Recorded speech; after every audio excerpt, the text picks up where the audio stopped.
Okay, so I have a fun story for you all tonight. So on Monday, my HR for one of the places that I work at, they're like, "Hey, I know this is last minute, but would you be free to go visit Houston for a job, uh, for a gig?" And so I initially I told them no. I'm like, I really just don't have the time for that. But then I thought about it for a while. I'm like, you know what? I have only ever visited Houston once, which was like 2 years ago, and I was like, I think I could, maybe squeeze it in. It was like a 2 day gig, between Tuesday and Wednesday, and I was like, all right, sure. You know what? I changed my mind halfway through, so I decided, all right, let's go to Houston.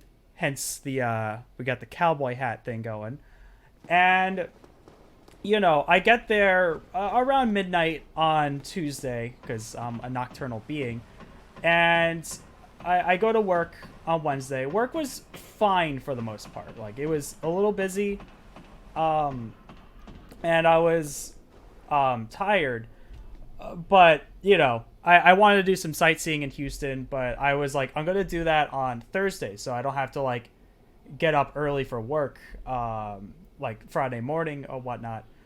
However, so Wednesday went fine. Side story: there was this cat at this campus I was at, and this cat had no tail, and he was super sweet. And I was like, I want to take this baby home because like he was so cute. He let me pet him, and it was sad having to leave him. It was like that scene in The Fox and the Hound where the old lady's driving away, and you could just see the fox in the distance just getting smaller and smaller. That was me with this cat. I love this cat. But anyway, that's not the story here. So the okay, where's the gargoyle? So what happened was Thursday morning. I wake up, I get breakfast, and I'm at my hotel, and I get to my car, and the main reason why I took this job was I was like, yeah, I did just spend $1,500 on fixing my car, so I think getting some additional money for this job would be helpful in my situation.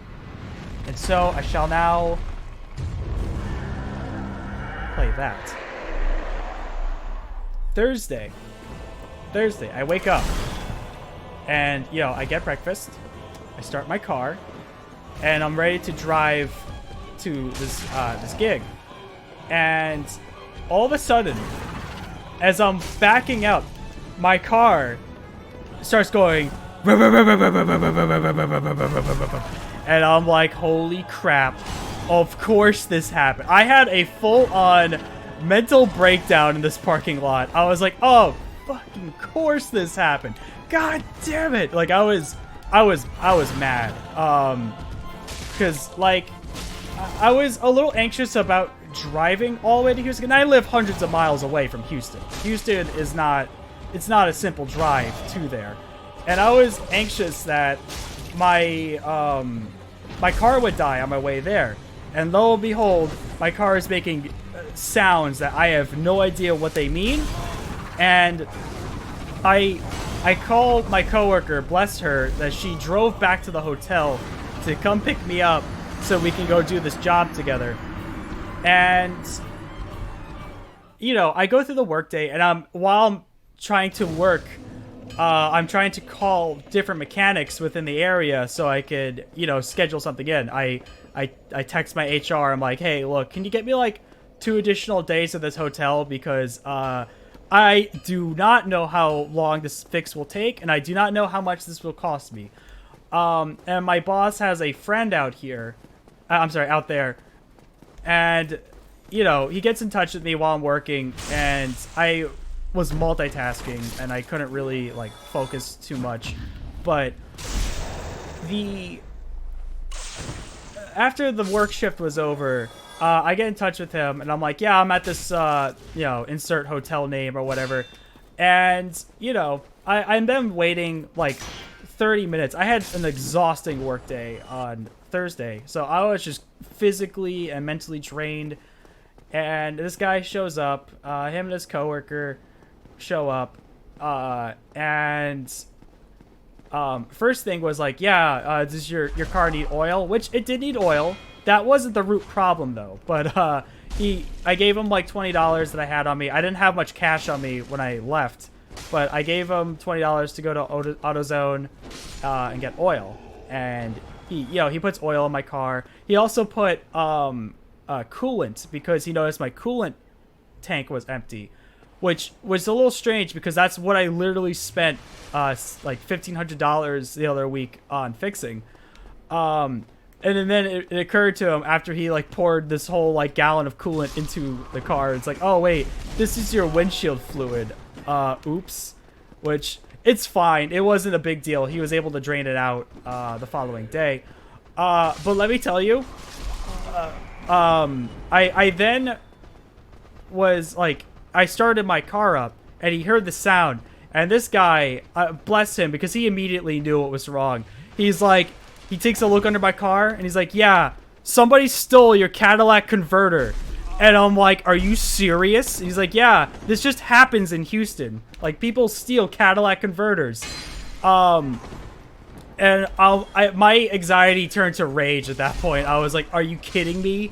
Of course this happened while I'm like hundreds of miles away from home. I was so livid. And like, so my understanding, and I didn't know this, Priuses have platinum inside their Cadillac converters, which makes them a much more like wanted target for tweakers. So, and they go like Cadillac converters for a Toyota Prius go anywhere between $600 to $1,000, like off market value. And I was absolutely livid. I was like, I can't believe. And this guy though, my boss's friend, like, God bless this dude, because he was like, yeah, don't worry, we'll try to get you all squared away tomorrow. And so I file a police report, and I also filed a report to the hotel. The lady there was very nice. She gave me an additional night for free, so I didn't have to worry about, having to leave the following morning. So that was nice. That relieved a little bit of stress. And this the following morning, this guy, he calls a handful of like Cadillac converter sellers, and the cheapest one, I didn't know why, but I need to read and finish Dark Souls before I go to play Elden Ring. Sorry, I got distracted.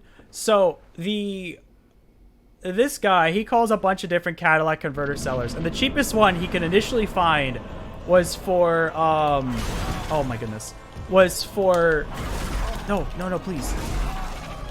Okay. So this guy, the cheapest one he could find was for like $670 plus $120 for the installation. And I was just like, well, of course this whole business trip has now been a net loss. So that's cool. But this guy though, like I said, he called a bunch of different places. He did the headache work for me.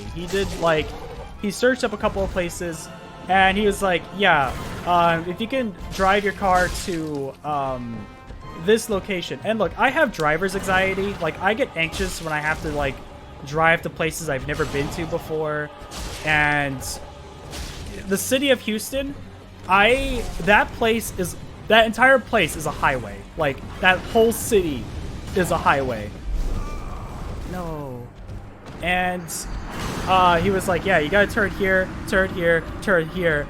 And I was just like, I'm also very bad with directions too. And I'm just like, wait, which street do I turn on? And this guy had the patience of a saint. He was like, yeah, you turn here, and all that. I'm like, after a while, I finally got it. And I drive to the street called it was like Bedford or something, because that's what I thought the shop was at. And I get there, and he was like, no, it's this other street that sounds very close to that other one. So I drove for like 20 minutes. I kept my caution lights on to let everybody know that both my car and my mental state were unstable. As I'm driving down through Houston, my whole car, like, obnoxious. Like my car worked, I just wasn't able to go fast, so I had to like stay off the highway and take surface streets to my destination. And I get to this shop, and I meet back up with this guy, and I swear to God, and I'm not saying this because haha Texas, this dude was dressed up straight up as a cowboy. And this guy was so cool. This guy, like I said, he did all the stress work of finding a Cadillac converter. And the shop that we went to, I was fully prepared to spend $800 to get home. I had no means to get home without this repair. And the shop that I was there, they were like, yeah, we have a Cadillac converter, and we can go ahead and put the whole thing in for you for just like $500. And at first I thought it was like $500 for the service, but it was like, no, like the whole thing was, the only thing that I had to go get separately was an O2 filter. And so this guy, he drives me to like 2 different O'Reillys because the first one didn't have any, and the second one had it. And he had like an O'Reilly's discount, so I saved like $30 on this part. And the dude also got me lunch too, and I was like, you totally didn't have to. And it was very sweet. And then we were on our drive. This guy was like, he was like, this guy's like twice my age, and he's like, like giving me life advice to just, stay positive. We swapped some work stories and all of that. And, like I said, this guy, honest to God cowboy, this guy was a true MVP. He never lost his patience with me. He took me around to a bunch of different places and, was able to get my car fixed on the same exact day. And like I said, he took me to lunch, and I felt really bad because I didn't have any cash on me at that point to to thank him. And I would not have been able to get home without him. And after we got my car fixed, my headlight's been busted since October, and I've been pushing it off to get that fixed. And he's like, yeah, let's go get your headlight fixed too. He takes me to AutoZone. Him and the AutoZone employee pop open the front of my car. They put the light bulb in, and then we parted ways after that. And I was like, it meant so much to me that this guy he spent the whole day helping me out, and he was also trying to fix his daughter's truck as well. So he was killing 2 birds with 1 stone that day. And after we left, I had a full-on emotional breakdown. I'm crying on my way to my hotel because I would not have been able to get this far on my own. And I was very thankful that this guy, my boss's friend, was there to help me out in my situation. Sweet. And I got in touch with him again today because I'm like, do you have PayPal, please? I have to compensate you for your time because it really meant a lot. But what was it? Instead, he was like, yeah, my daughter's truck is also needed to be worked on, so if you want to send me money, you can send it to my daughter. So I did. As my way of saying thank you. And astonishing. It was a trip for sure. And I was Houston history. Yeah, no.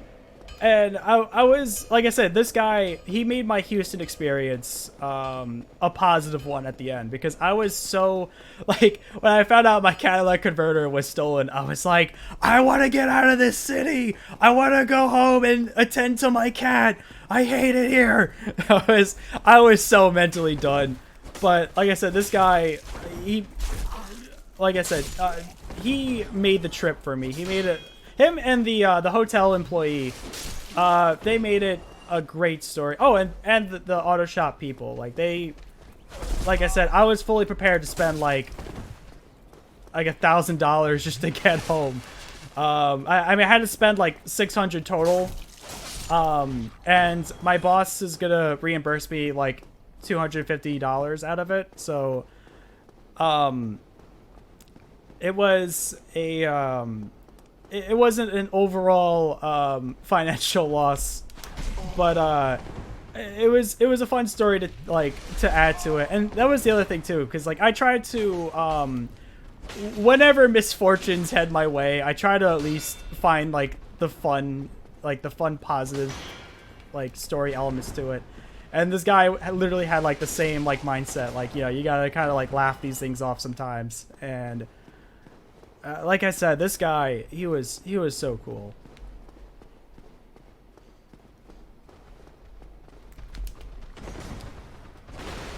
But I didn't get to do as much sightseeing as I would have liked to. I did, however, I don't know if you ever heard of this place called Buc-ee's. It's essentially, and my roommate, because he's traveled to Houston multiple times, he's like, dude, you gotta check this place out. It's the Walt Disney World of gas stations, and it's like, it's what you'd think about if you think about Texas gas station, and it's like, oh my gosh, I'm about to die, please, please, please. And it was, so I got to check that out on my way back home. It was a huge gas station with like a bunch of like beef jerky, and I got myself like a pulled pork sandwich and a beef brisket sandwich and a large coffee. Probably not the best to have those all at the same time, but I had like to drive for several hours afterwards to get home. But I've never had a kidney stolen from me before. But I think having your Cadillac converter is probably the second closest thing to get to it. Now ask the guy for help with Dark Souls. But yeah, here's my life advice that this guy gave me, is that if you ever have to stay at a hotel, park your car towards the side of the hotel and not towards the road. You need to play the endurance game with this boss. I do. Well, now I will get my car near a hotel next time if it ain't full yet. Yeah, definitely. Definitely would recommend, because for somebody to steal your Cadillac converter, they only need to go under your car for like a minute. Have like a saw, snip, snip, crawl under, done. So, I was honestly paranoid because I spent since I had the additional night at this hotel, you know, I tried to get some sleep that night, and I was a little paranoid that, like, what if I wake up tomorrow morning right before I check out and somebody has once again stolen my Cadillac converter? Cadillac. Look, I'm not a car guy, okay? All I know is car go vroom vroom, and I go like 90 miles per hour when there's no other cars nearby. Cat a lick.